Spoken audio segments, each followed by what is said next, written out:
দেখি তো কি করতেছে।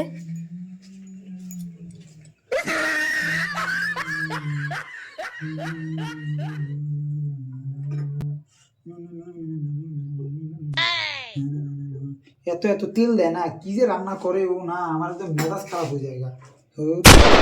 তুমি তুমি কখন আসছো?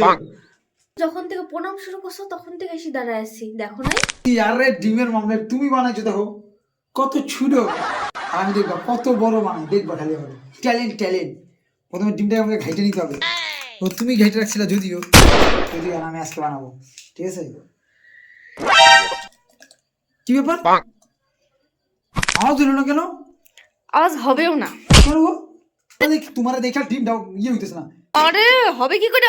কি গ্যাসটাই তো অন করো নাই, ধরবে ডিমের মামলেট হবে কিভাবে? ওকে, একজনই বলে আমাকে রান্নার সময় কোনো সময় ডিস্টার্ব করবা না। এই যে তুমি ডিস্টার্ব করলে, আমি গ্যাসটা অন করতে ভুলে গেছিলাম। আরে হাতা দিয়ে কেন? বাবা এখন এটা বানাইতেছো, এটা তোমাকেই আমি খাওয়াবো, কিন্তু আমি বলে দিলাম। কি অবস্থা!